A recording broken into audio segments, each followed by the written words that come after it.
Otili faire libaya. Donc expliquez bien ce nom tu comprends. On a le salle. Na juba salle. Na décembre na juba salle. Tant on a longa qui on a décembre, na juba salle tout ça les deal na bango tout ça les contrats et na contrat on a ba proposer ba date. Nga mutu na poni date à les 7. Nga Robin okutu. Tant on pona une date. Oui. On mona qui faire à chaque date. To oyeba qui te faire à chaque date. Je vais te dire une chose. Nga mona chaque date avant faire. Donc faire une date chez Robin Olibaya. Mais bien sûr. Mais oui. C'est comme ça. C'est comme ça. C'est comme ça. Ce que tu doutes, moi, je vous montre le contrat. Nous relaxons pour nous relaxons la TVT. Nous relaxons le contrat. Même avocat payé, nous relaxons le contrat qui dit tout ça qui date avant. Tu vois? Tout ça qui peut date avant. Et hier, à jouer date n'arrêta. Allez, à jouer, à tirer petit dans les baya. Donc faire à tirer Robino Libaya. Faire Robino, ouais, faire un date tirer Robino Libaya. Déjà Robino thème d'attirer faire. Non, non.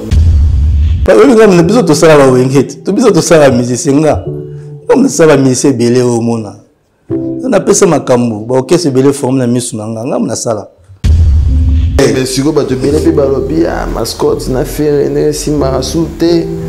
Yango a créé ka eloro moko boye pour. Non et simba raté parce qu'on n'a pas de deal. Non bah bi on a fait simba souté. Non, on a deal ndé au salaté, toi ne loro solaté. Toi ne loro au salaté. Et aussi mbaté parce que artiste a comment poser, a comment la, a comment la car, a comment la forme. Ah, ça n'a besoin de mascotité, n'est-ce pas? Mais quand tu n'avais pas, une bonne chaussure, vous avez la montre bien, les lunettes qui t'ont côté, tu as besoin de mascotité.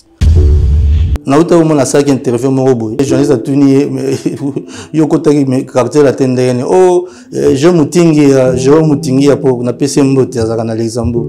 GG. Mutamema qui pas Kofi mais GG ouais a ebiété na baboka je mutingi na maison mère.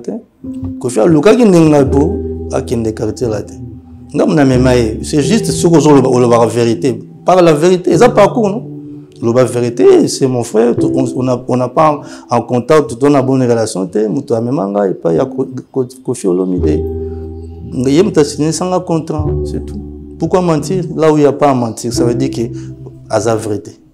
Quand tu as changé, mais à changer, tu as proposé une mission, tu as bon chose. Bon, est-ce que tu n'es pas journaliste, on a mis un papier à signer. Choix ya Robino Mondibu. Otali nini o artiste azanango oyo on s'est décidé une équipe na yo o miser mbongo na yo ko déplacer orchestre na mobile romema en Europe. Est-ce que Robino azana public oyo à part oyo lobi wana ya communauté na biso est-ce que azana public ya ba communauté mususu pe o balinga musique na ye?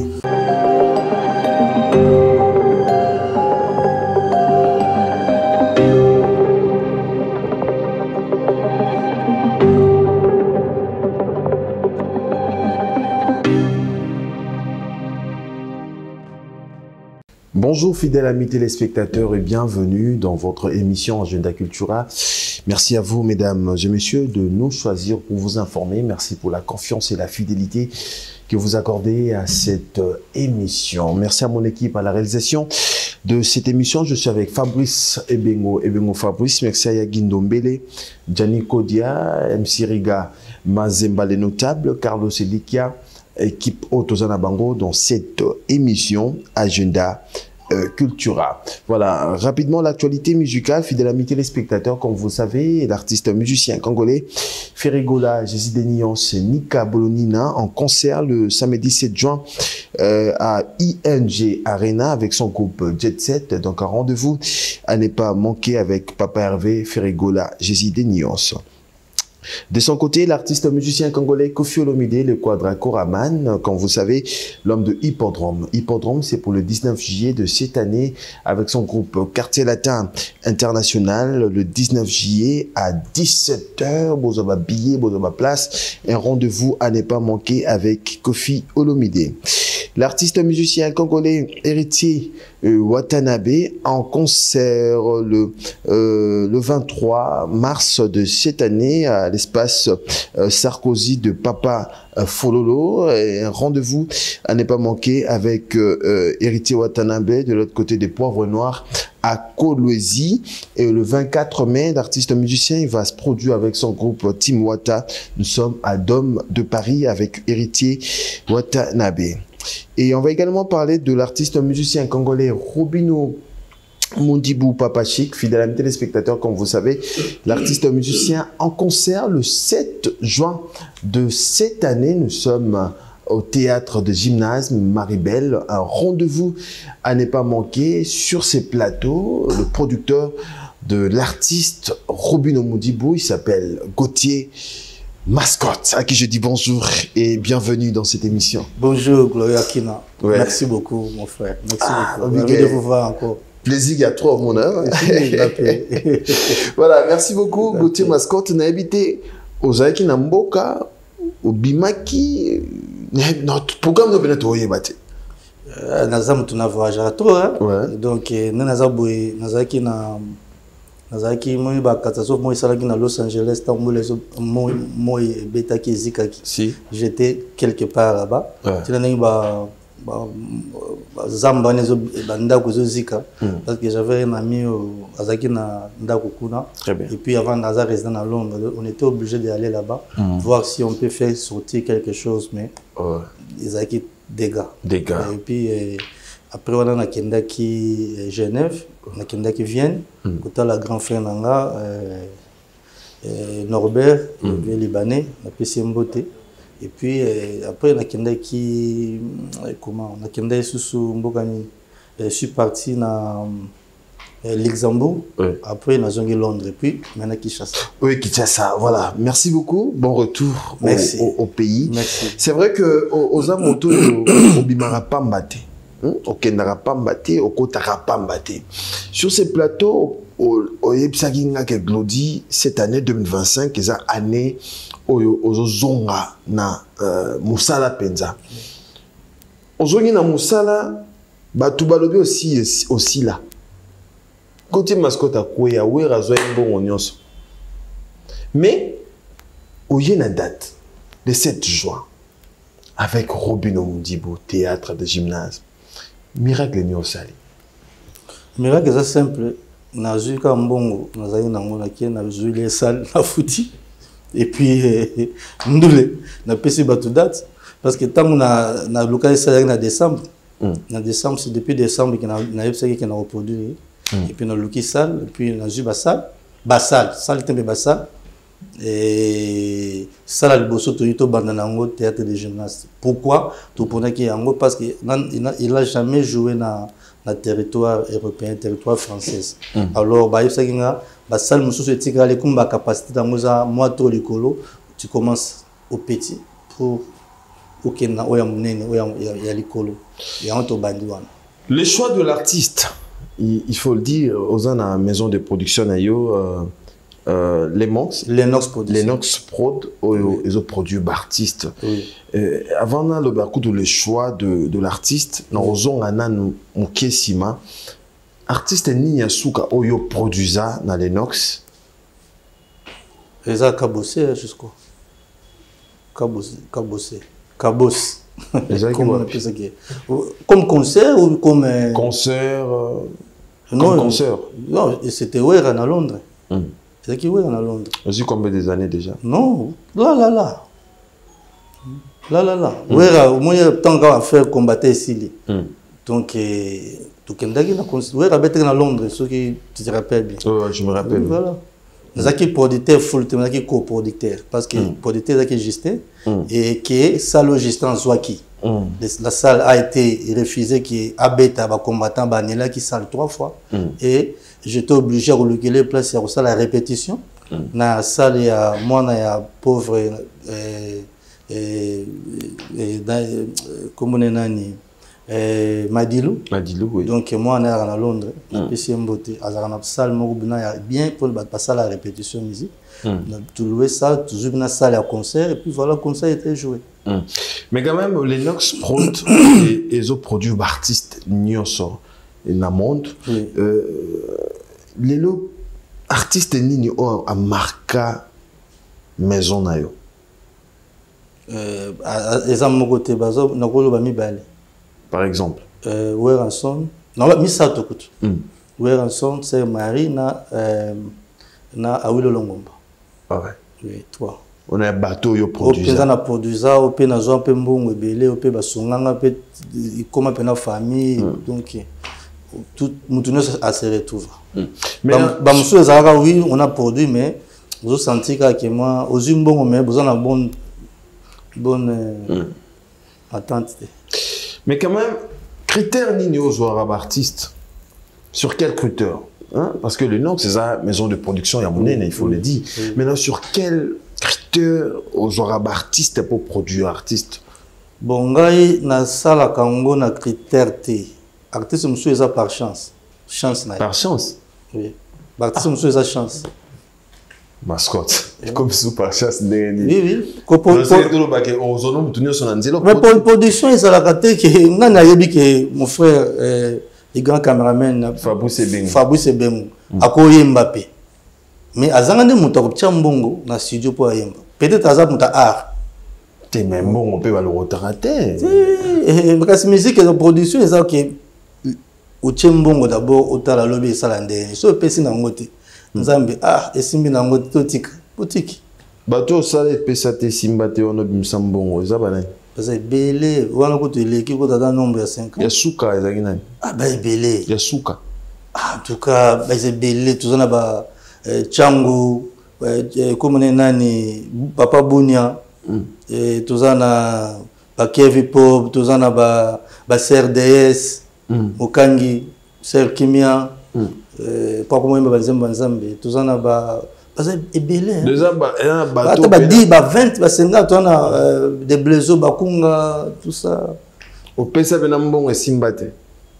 Mais dans autant là mbongo ça veut dire que studio penza clip le to sala minzembo moko temi balé tata misato mais monika que non c'est la perte on est si moko ko tuna le témoin na aza na moni Kevin Pop donc na pesa nyonso na ba voiture na bijoux là ta tant aussi mbaraté wana c'est dit à quoi c'est promotion ou soit de l'artiste c'est ça promotion té ils ont des temps artistes té nzambe na habité que obima tant non ekokité. Ah ouais. Ils ont langoté que ils ont promotion té ils ont té que mbongo ils ont té ils ont quand nzambe habita na yo na ekokité. Et un jour se viendra que ça la succès na vous allez presser. C'est tout. Mais décourageant comme j'ai bon pour artiste et puis en retour au bénéficier. Bon kala na banda ko regretter. Mais na ko mona pe que on dirait na cadre musu mbongo musu na zwaka nding ba faire musu na sala ke simbaka ezande na sungaka ba ndeko wana ba leki wana ba yaya wana basala iloko oyo na mutema na bango comme art. Iloko oyo ye na famille na bango mona za na toilette na salle de bain zo yemba. Oyo maman na ye papa na ye batikeli bon sala musique mais muto akopesa ye chance azate alors tant on appelle ça bango chance au kota studio ayemba zana bato musumu no futile mbongo studio azolela andimaki te ki bako pesa ata mbongo akota studio basala ta clip non na sala clip te na vie na ye tu vois et ça c'est quelque chose au muto alingi okoseka ye ke akusala nini mais pona ye yango ndalingi soki munde ko alingi kaza la cameraman. Pourquoi il faut se cacher à caméraman un simple caméra non et ça musala oh yo tinda ke ngai le na la costume qui les omonanga donc to comme ça était que non tu es rien grâce à lui que les gens nous voient ils sont balais ouais il y a Guindombele voilà Fabrice voilà merci à c'est ça moi je valorise chaque personne à son travail très bien c'est ça moi et c'est comme ça qu'on vit en Europe un blanc tu peux t'habiller comme tu veux les papas et pasuka chemise et toboka oye pe réunion sous qui ba kanga ba sanolate mais oye pe na dossier na yo au sali pe réunion aussi mondele mususa oye sauter que oh comment tu es sorti comme ça monsieur il fallait te laver il fallait changer cet habit et tali était essentiel aux na réunion participer qui et au sali makambo oye binu fait beau ça l'ensemble c'est comme ça que je le fais aussi à la musique dans la musique. Voilà, très bien. Quand même on va parler de 7 juin aux actualités Batou Barosé là. Ingénieur de banque. C'est que c'est Ganawana. C'est que le bando tumba. Non, non, tumba. Que c'est Ganawana. La vie, la émission a fait partie, ça n'a pas si grand frère Mbote. Ah bon? Ah, tout à l'heure, frère Patrice. Voilà, grand frère. Je pense que. Grand frère de la Mingi. Vraiment, les Haïtiens, voilà mon aïe, vraiment. Voilà, grand frère de Bissou. Aïe, Singapé, Dodi. Pour y partir date, hein? Ah bon? Dans le théâtre, des gymnases, il y a les 16 je pense après juin. Tosungaye, on a un grand frère. Frère Patrice. Tosungaye, ok, très bien. On est habillé sur la famille.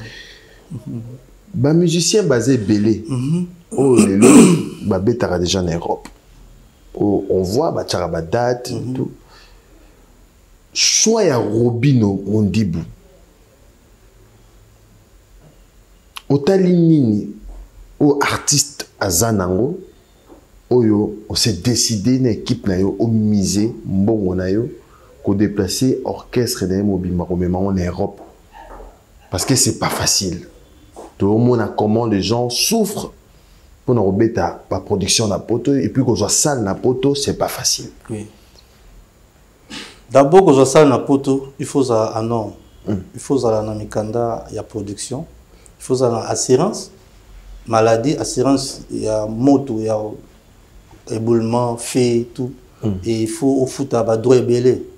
Alors, on a que bon louer salle. Mais à part louer salle, il y a beaucoup de choses qu'il faut faire. Et puis, si on fout la taxe, n'a pas tout au Betsati. Tu vois, il y a des gens qui bah là bon on peut les kangai. Mais bah go ça concerne parce que Azan a droit à 5 ça plus de 100 personnes dans le territoire où on a été parce que problème sur le quoi à quoi résoudre en côté Azan assurance. Donc il y a ce que mutabé se concerne à poto, il est quelqu'un il y a pour applaudir parce que ça le logo moi bien qui Azan non mais nam ça. Très bien. Mais choix na Robino na zone la question là. Ezaki kaka ke nalandaka banzembo na ebele si maya bana na biso bana ba grande sœur ba petite sœur ba cousin en tout cas aza aimé na bana pour ne pas marcher le mot na Europe atana Kinshasa banzembo na ndako je crois qu'il y a ta bana na biso na ndako ba yibi nzemba Robino ata moko alors ce qui lelo Robino azo beta bana ba binaka alors ne komona ki artiste ba œuvre na yezo ki na obunga sans que ala kisa de quoi il est capable na Europe. Parce que Kobet na poto nde font la musicien. Au Kobet en Afrique partout les mais son Kobet na poto te c'est que non comité. Il y a on a préféré qui bon. Non luka mutuba ko produit comme makamba ba affaire combattant ici musique ezongi na bandana nani. Normalement il faut to bandana wera. En vrai. Surtout bandana wera date ya grand arena c'était mon date. Tout ça qui ko travailler on a Johnny Milong écoute toi qui est Paris ko luka salle mais après voilà il y avait un problème qui n'a pas de téléphone, je ne sais pas où. Et quoi qui je crois na ba cooks et puis ma caméra ici là qui appartient à wana. Dès temps ba moni qui ba obenga ba ozwangate, Johnny Milong je crois que va contacter quelqu'un d'autre pour continuer à faire wana. Mais date nanga pe ya grand arena wana. Ezala ki nangoka ezaka parce que ça devait jouer à bête à 2 jours. Donc à bête à samedi na dimanche. Et puis ngam na na date ya liboso. Comme ngai nazala kité ya mona et wera erataki tant mamuni ya wera eraté bon na PCP de la forêt mbote na ndako kuma pata ba gladier exaucé la pesi batutu kuna surtout papa yenga papa yamba biso na mbula papa yenga la pesi mbote et na yiko mona nazo Robino comme nana beta na Europe c'est bonne chose parce que Europe par exemple mutu na wera ko beta lo ba monae faire ba monae fali ba monae redi ba monae fabrigas ba monae mais Robino ba monae donc na yana mutu mo na ba monate ba yoka musique na ye allez eza façon na nga de travailler il y a un moment na choix et Robino mais l'expérience aux anango l'expérience aux anango ya production parce que il faut que tu rapper aux autres rapper artiste ni aux mema na public est-ce que Robino a na public oyo à part oyo lobi wana ya communauté na biso est-ce que ça na public ya ba communauté mususu pe o balinga musique na ye azana public wa communauté mususu mais yemo ka yebité parce que na sondaki na ba ivoirien na sondaki na ba mboko ça bête pe na Côte d'Ivoire ba yebi na ba Gabon ba yebi na sondaki na ba quelques pays ba Brazza tout ça ba yebi mais avant même que to banda makambo ya production na tunaki est-ce que vous ko kombo moko mais ya ba fan na ba benga bango na question na tunaki bon c'est ça peut aider bien comment ils ont ba combat ba fan mais ce que tu as na tube na na internet millions de vues il faut ça na team ça est logo moko tout tema na ki parana ngate na bité to benga bango na pesi kuma to benga bango tout bien arabe comme yo moko za Robino Mondibo habité na lingi kombo ala te fo kombo batonso ba finga nga bongo donc na lingi kutete musiko kombo ni na pesi kombo bonne na peto benga ba juif ote ba juif taka to kina côté religion habité fo luka kombo donc fo luka kombo na bandoleka na TV na ba fani ya Robino Mondibo ba kotale habité yo benga bonga ba fani ya Robino Boya kutala bon donc ya ni ko pesa kombo te mais azana ba fan oyo ba chaka ba millions de vues wana na internet mais je pense que procéder à la question n'est rien à poser. D'accord. La plupart des artistes au Baobet en Europe, bana ba fan au bana bandemi au Toyebi. Il y a des spiritas, il y a des villageois, il y a des wengemen, et il y a des warriors, il y a des gaulois. Alors risque à produire un artiste au yomono to baké tout le tout combo to pesa ba fan nae. Risque à produire artiste au aza na bandimi moroté au Toyebi. Stratégie nyozo sala. Bon, bah tout na journaliste c'est question té na d'ontologie, mais j'espère que ba fan a fait partie ba comment banane. Ba té. Ba fan a fait mbuta. Oui comment ba fan ya gaz mawete. Na bité so comme la bango. Ba fan ya inosbi. Ba lion, ba tigre. Non. Alors, je ne crois pas. Donc, je ne crois pas. Mais gaz m'a été tourné sa salle sans Azana, comme un fan. Donc, c'est juste. C'est un peu important. Mais quand même, on a vu une conférence de presse au Robino Azo Tanga plus. Bah, Warrior. Ça dit qu'il y a plus. Azo compter plus. Na Bafan, il y a grand frère Nefali. Et ça, on est. Parce que les productions Liboso.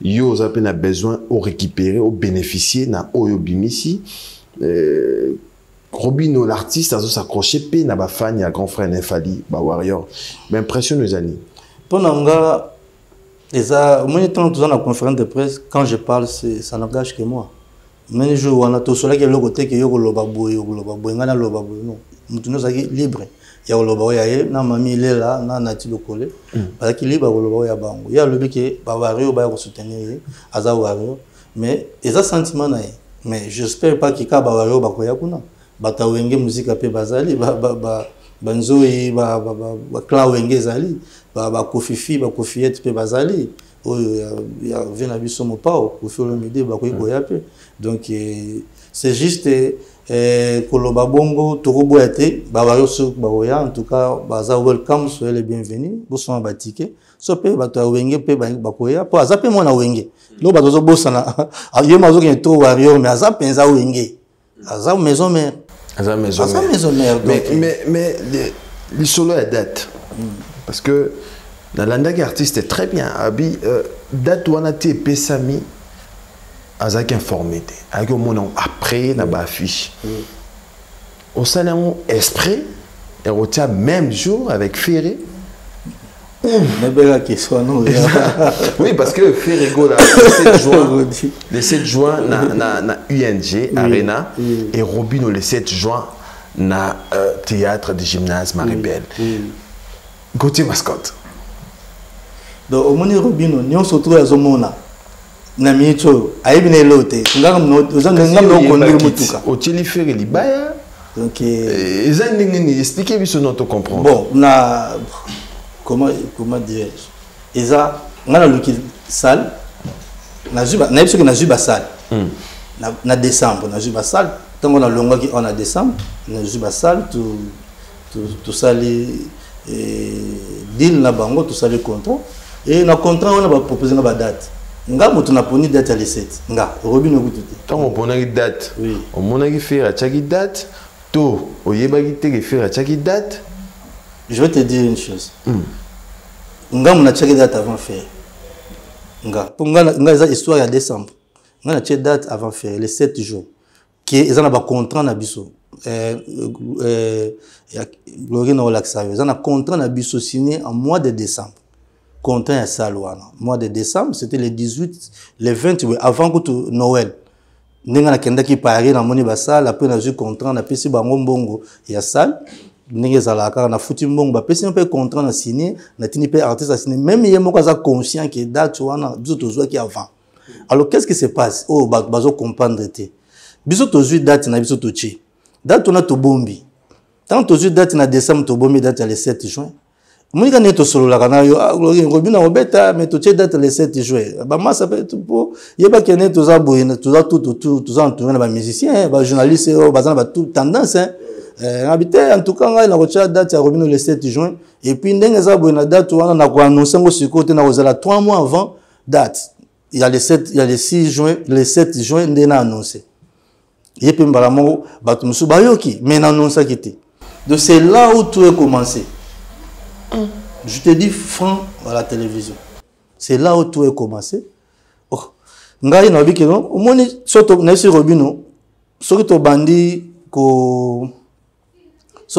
ko publier date il y a le 7 juin sikoyo, tout ça en décembre. Une production oyo ya publicité il y a 6 mois ezalate qui tout un 6 mois pour ça la publicité à concert en tout cas c'est trop. Tout ça est là comme OK, to publier date 3 mois avant concert pour éthique la batnami tout. Surtout bandi on a décembre on a 6 mois papa. Attends en tant que producteur na fond na tien na mbongo na tien na budget na tien na logo to na okata na blam so 2 mois avant. Ndé on a ba concert monsieur zalaka 2 mois avant bon mon sur publicité té mais concert il y en a ou il y a pas. Robeta ils ont cancellé ça pour banda qui avant. Baba occasion de banda avant ko kende liboso ndeko koma nzoka bandango na temps oyo omonike na kocha budget na mbongo oyo na okenda ngo pendant 3 mois na chaque chaîne na chaque journaliste et puis jusqu'à jour J-1 publicité bandolé mais quand même na expérience aux anango kocha en fait est tombé même date avec Ferré est tombé c'est là où je voulais nasili ça OK avant OK na question na yo tant au solo là qui wana je crois que Papa Hervé Biro a fait un go là ba yoka qui date et bon pour prouver bon ça va le gars le 7 ba le 7 juin à Paris biso pe to koche là et le 7 juin donc faire une date de Robino Libaya mais bien sûr mais oui c'est comme ça ce que tu doutes moi je vous montre le contrat dans l'action pour la relation à TVT dans l'action contrat même avocat payé dans sa contrat qui biso tout qui date avant tu vois tout ça qui peut date avant et hier a eu date na reta allez a eu a les petits na Libaya donc faire a de Robino Libaya faire Robino ouais faire un date Robino Libaya déjà Robino thème date de faire non c'est le contraire mais quand même une expérience aux anango na ya production oui. Kotia ko beta même date na artiste oyo a beta déjà na héros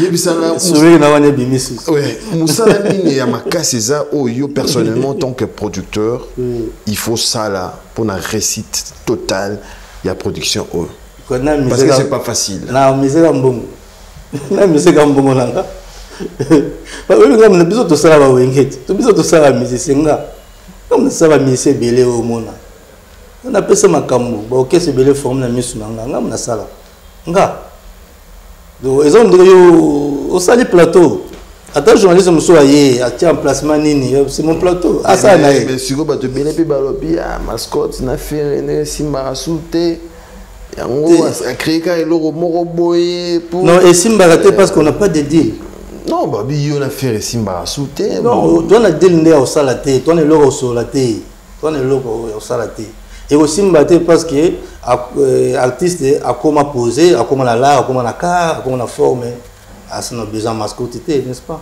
mais quand tu avais pas un bon chaussure aux qui la montre bien tes lunettes à kitoko tu as besoin mascottité mais tant aujourd'hui nous avons pas mascotte à salani na carrière à faire nyonso na sala nyonso production nyonso na pesa nyonso cofondateur orchestre ya Jet Set et pendant à Londres nandako ya Wilfrid Bopili Laure Manalo Wilfrid Bopili Gauthier Mascotte nani comme nani Sita Musampai JP Mindia 5 personnes to banda Jet Set wana tala yokanzembo ya Vita Emana remix première chanson faire à sala tango à Longwe maison mais oyoka Gauthier Mascotte oyoka mutuku taboka Mati de Gaulle Ayembanga, on a PC Mathilde Golmbot. Tu vois. Donc faire c'est vraiment la famille. C'est vraiment. Mais ngana zarasko mutumo akina ne nazana yo na sepe na auto leki nanga mais nazara logique. Nalingaka mutu afundaka batute mutu aloba mamba batute mutu a respectaka contrat là on nazara d'accord na ba funda teza ko funda te net ko funda mais ko funda na sens que trop d'explications pour rien en fait. Donc on n'a pas besoin de ça. On n'a pas besoin de ça. On dit aux on a kanda mona monter mais s'il a raté. Nous avons dit que ça dit que nous avons une parabole.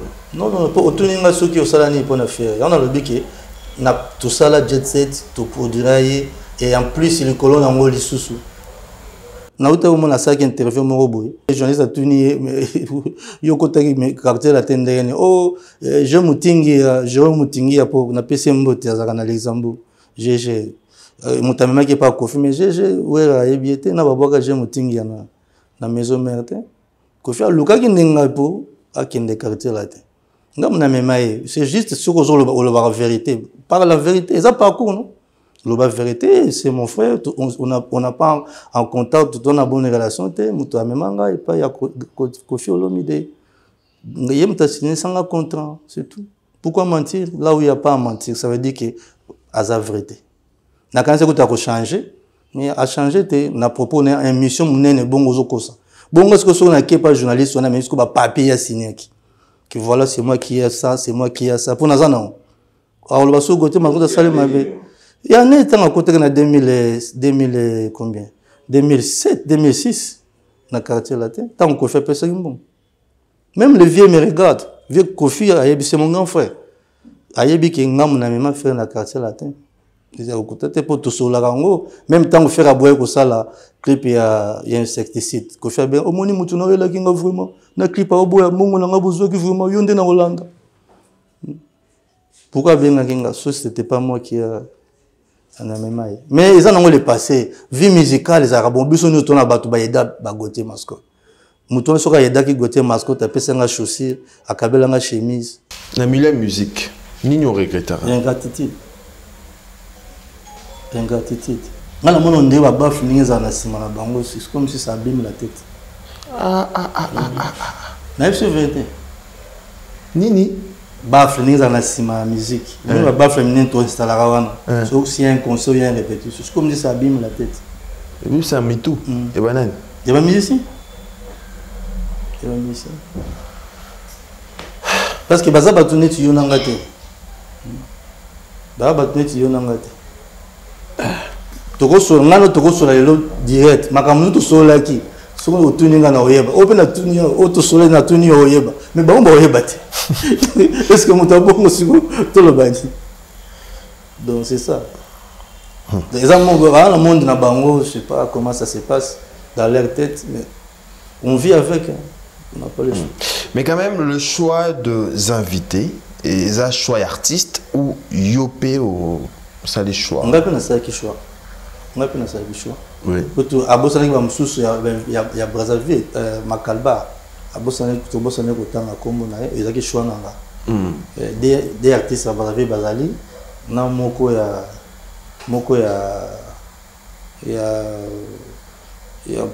Côte d'Ivoire Bazali et puis na mbiaka moko pe susu ya Congo Azali to tanga kombo te ba moneka comme invité spécial. Des invités spécial Bazali ya mikolo penza oyo ba yebiko. Mais quand même on a vu sur les réseaux sociaux na bateau yo Robin Tangaki de nom de Rebo oyo na moni na réseaux sociaux bato balobi na trop présence ya Rebo ndenge Robin Asengi azalana théâtre des gymnases. Et ça, nous, personnellement, en tant que producteur. Donc, c'est pas mauvais. Hein. Ça, choix bien. Pour Abi, Babing Saka, Babing Saka, na basité.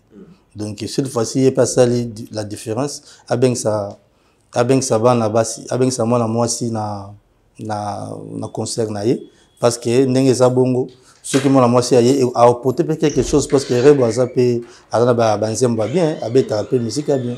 Donc, c'est une chance aussi pour nous. Ça peut choix bien. Ça les choix bien. Mais quand même, les Cambos autour ça va musicien les lots, les Cambos visa. Gauthier Mascotte, il faut le dire parce que date des OP Sama. publicité au salama, communication, promotion, mais après, au monde artiste, leader à se retrouver yemoko, équipe nezate. Bah précaution ni aux yeux pour n'avoir visa. Précaution, moi, je suis un juridique. Tu loues ça, tu payes simbongo, tu fais date, tout ça les publicités. Et je ne vois pas là où l'artiste n'a pas mis un visa. Au moins qu'il y ait la salle, il y a bouqueté, au moins qu'il y ait la tout ça la venti, tout ça la. Mais il y a ça là que l'artiste a une salle, mais après il se retrouve seul sans. Et l'autre ça là bon, bazar après pour avoir visa yango. Moi par exemple ndenge tu bandi ba publicité, ambassade d'Alingara mon a péké. Vous savez nos publicités. Les tickets c'est entrée des autres kama. Vente des autres qui ont des biens. À côté de la site, pour battre la rappel na site ya ça. À mon que 60% des billets vendus. Na mon pas au prime l'artiste visa. Mais ceux qui ont bossé li ka keno deux semaines après. Botche date, à l'époque beaucoup qui ont un visa mais non même ambassade moi va vérifier le nombre de tickets vendus. Mais ceux qui conseillent on a et vous allez canceller pour les tickets. Donc ils ont main noire. Ils ont main noire.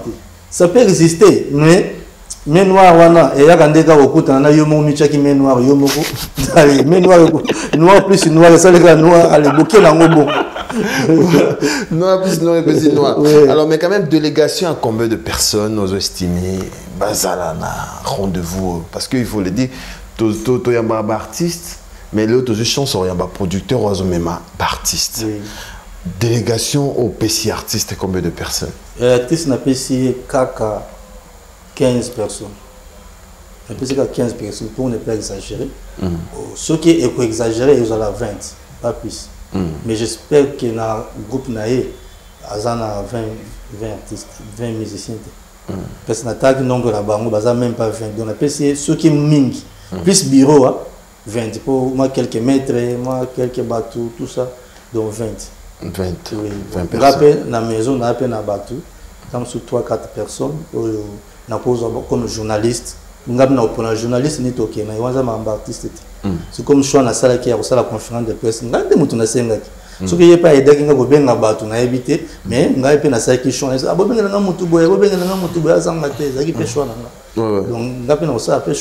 à 5 personnes, donc en tout, toujours 25 visas et coquines, on n'a pas besoin de beaucoup. Donc, de part, ils ont dans le mois de juin ou bon départ dans le mois de mai. Mois de mai. Moi quand on hérité au bêta concert na yawana, je crois que départ wana il vous allait au Kende, après à Zongi, après à Kélissus. Après Kélissus. Très bien. Le 7 juin, un rendez-vous à ne pas manquer, fidèles amis téléspectateurs. Robin Omundibou, théâtre des gymnases Maribel. Vraiment, tous en a producteur na Awana plateau. Et je sais bien, vraiment, Namoni, Batebele, Baolo Belango, qui est ingénieur des banques à Silaki. Aux humains, Wapi, à Robert Sarobino. Comme aussi, là, on est sexant. J'ai des banques à la Mungwa, bien, à Soukali, à la sur la production, Bozaka pour un gymnase ou Bozana. Continuel. Ah, comme dans produit. Na juillet, penza, na juillet. On a les délaissé, bon, on a juillet. On a quoi, mise un bon, on n'a pas naïe. Pour jouer dans beaucoup de salles. Et puis, désormais, on nous a produit, il y a les noces productions. Pour nous, Robin a produit, Moko Baro Misélé. Robin a déjà Awilo Longomba. T'as la bien musique, on a bien Awilo Longomba. T'as Tobana Awilo Longomba, n'a pas si. Carolina, moi, maman, tout ça. Mais, et même à Bissot, Beta Bastard, Banini, le Awilo, grand musicien, donc. Donc, à l'équipe, parce que nous sommes tous en Congo, à tout ça, bastard. Très bien. Que j'apprécie. Quand la musique au Robin, parce que Robin, on a un grand prêtre, on a pu et puis, on a invité je crois, à Zangate, na théâtre de gymnase pour Awilo, il a produit le 7 juin. Le 7 juin 2025. Awilo Longomba, Mbiaka. Prêtre, en tout cas, petit Nao Robino, à Obeta, Yago Tchaïpoa, Obeta Carolina, et ça la bien. Mais quand même, pourcentage à billet, 800 places pour Robino. 800 places assises, et puis 200 places debout, dans le Bosso, on a produit moi. Bosso. Est-ce que tu vas ressembler à billet? Bon, tous ceux qui vendent des billets, Kraka, dimanche, lundi, avant conférence de presse, la monnaie déjà est comme à 20%. 20%. 20% d'habillés, oui. Ils en ont 20%, ils ont qu'un. Là, on a 5 nabatou vraiment, quand on a théâtre des gymnases, Maribel, Bobeti, et puis ils en ont reçu par carte de crédit, au courrier, pour bango batasal baoteka, ils appellent la Fnac, ils en ont entreprise belle, Amazon, ils en ont eBay, ils ont teka billets à ça, ils en ont plateforme nyonso. Donc batuba kota pour place ils en ont 1000 personnes. Donc ceux qui ont zélé qui na somo langa tena zela, vraiment on a souka boy, ah oh babillé sini, allez, au raté. Mais quand même, à Antoine Akin, je pense que l'émission est M. Kotarapé dans Europe, oui, mais système il y a communication en place pour la production au niveau Europe. Système de communication, ils en a, merci de la question, c'est une bonne question. Tu es coordinateur de la Maison Lennox, comme on a Jonathan Zombo, assis précisément à Paris. Oyo lelo kutuni tolo baboye robino mundibu akiti na Paris. Oyo nazo o batu ba habité a que nous visiter salle lobby 2022 a visiter salle ya Maribel na ba journaliste nyonso. Tout le monde a déjà illustration à image Janiko de Robino Mundibu a visité salle coup na kamu to monyo awanakin mais l'artiste est là de l'autre côté. Oui, l'artiste on a salle qui après conférence de presse, c'est ça que j'aurais prévu. A que nous revisiter salle on a salle qui déjà on a foutu bon on a moni salle. Donc dans un monde ça sert à rien ba mon asso producteur na artiste ba revisiter salle ba mon abiso on est couple bolo baton de donc dans un besoin de full maté c'est ma artiste on a besoin de visibilité ngana sala ka musala nanga artiste ndem to robeta musique et ngana zaka producteur donc nazo sala ka ki batu ba biété comme mais visiter la salle avec l'artiste qui la salle que j'ai visité plus de 2 fois 3 fois nazo mona na mona pena nécessité te na kende na artiste na visiter salle na yeli susu après conférence de presse donc na mona te bando sala trop et puis na Kinshasa je suis venu qui le dimanche et puis na pena activité musu na sala awa donc na préféré qui yé azwa ticket na yé akende asala une semaine à visiter salle ça puis moi ba émission musu kuna et puis à l'occuper instrument ni guni ni jarni instrument lingi na salle na beta parce que yende akoyeb sanga zolanga instrument boye bachelanga instrument tel et puis sécurité nanga yozala boye tango amoni a CP na onga na tia en place voilà. Mais quand même dans tout nakoli kamba communication système il y a communication. Oui, communication eza na numéro ya Jonathan Zombo eza coordinateur ya Paris donc na ko na yebe on a mutute mais en tout cas va contacter Jonathan Zombo ba tout ba na Paris ba yebi bazo solo na ba journaliste presque nyonso et puis yende ba ko contacter ceux qui ba olukanga ba passer message parce que moi d'habitude je expose pas mon numéro parce que dans la BGP ba benganga te mais ba contacter coordinateur à maison ou à Paris ba ko contacter à Londres ils a Marley Matumo na ye coordinateur représentant à Lennox na Paris on a PDG patron à Lennox mais on a battu oyo ba dirige à Lennox baza partout au monde na États-Unis on a Apocalypse Bella na Canada on a Adam Machipai donc on a vraiment structuré partout jusqu'ici à Kinshasa. Très bien, on le souhaite pas mais je pense que on a vu na ba production BD comme artiste Kokima c'est trop du jeu Bati Kalaka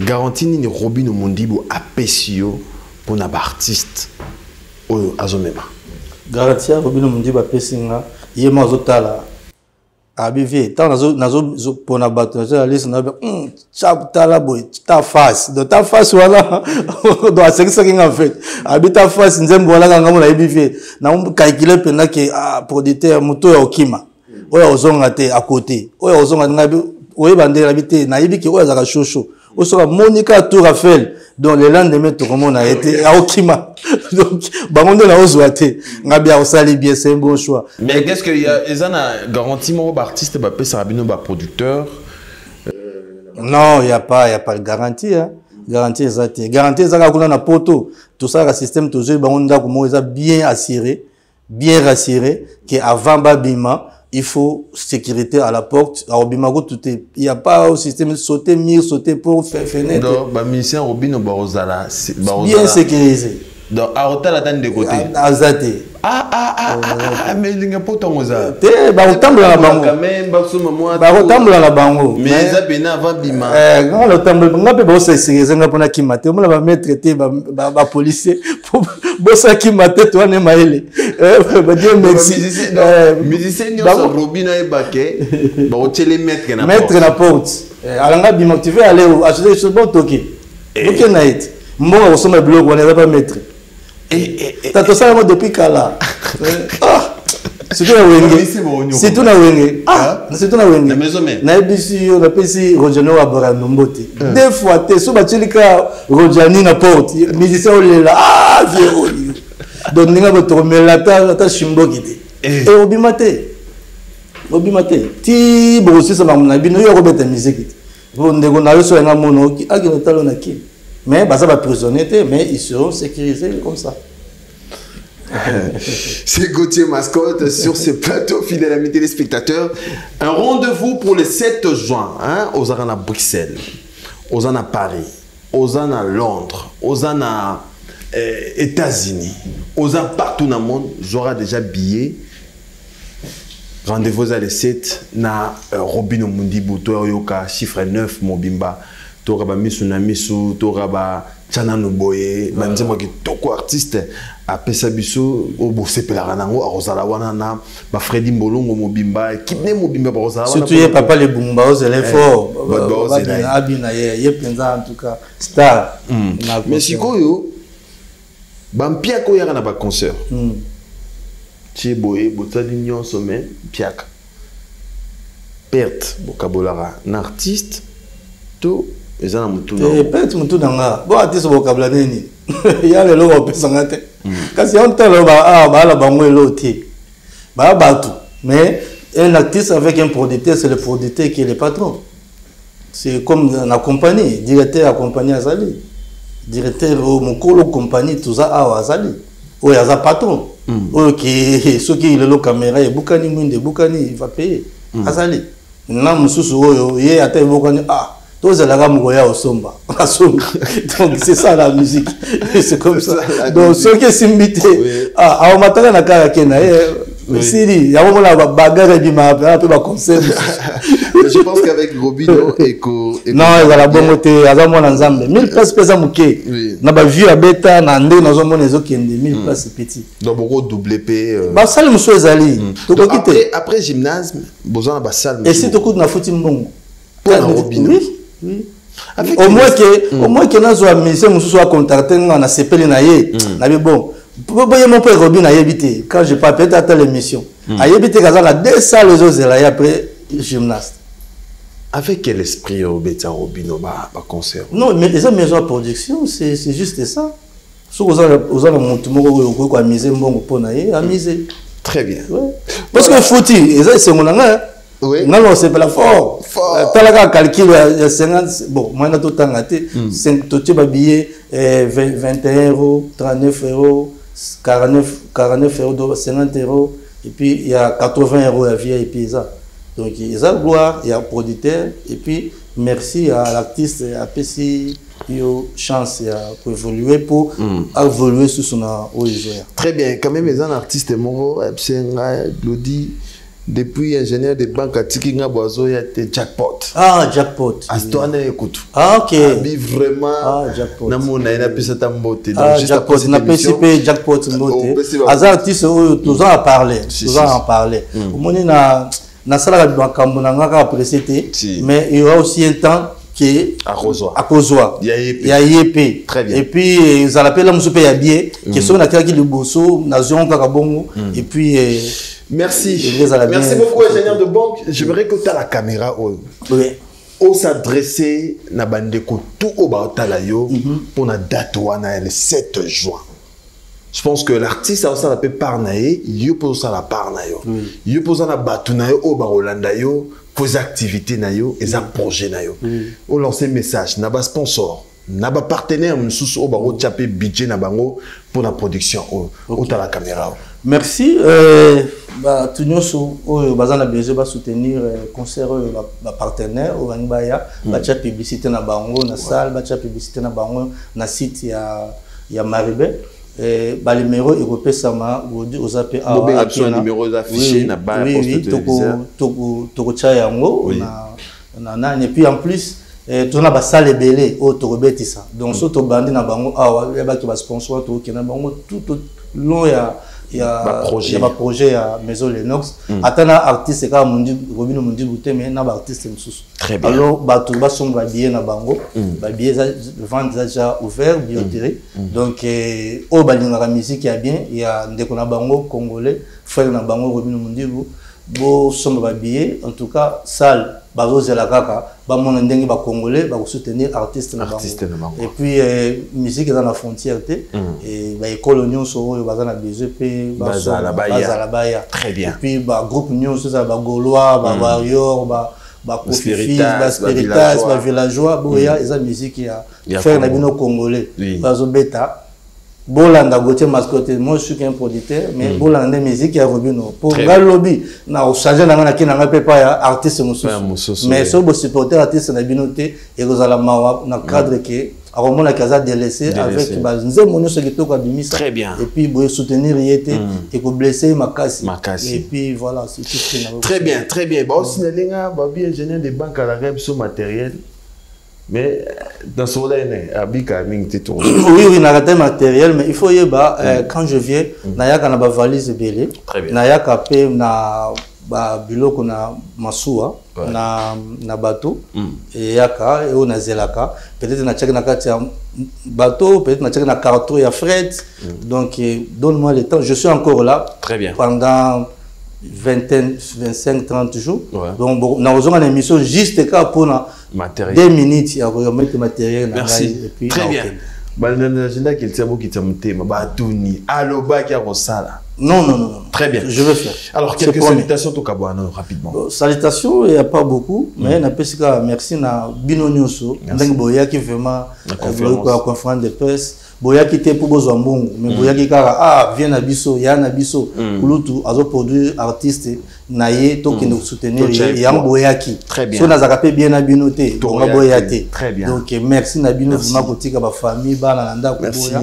En tout cas, ngamoko na zaki na sengo na ndima kité. Ya ba kana mokili solaka bien. Vous allez bien na yo. Fier eza na tina moko té. Merci na ba garde nanga ba sécurité nanga nyoso na pesi die merci mbote na pesi pe commandant Serge Mbote na pesi pe commandant Lebo Mobutu. Très bien. Puis na Kev Hip Hop. Merci beaucoup, merci Gauthier Mascotte, merci de répondre à notre invitation le 7 juin Moutazangate na théâtre de gymnase Marie-Belle avec Robino Mundibou. Merci à tout le monde, Gianni Kodia, MC Riga, Nichimbungu, Fabou Sebengo, Yagi Ndombele, PDG Ndrocha Yala, Motema Yama Mireille Yala.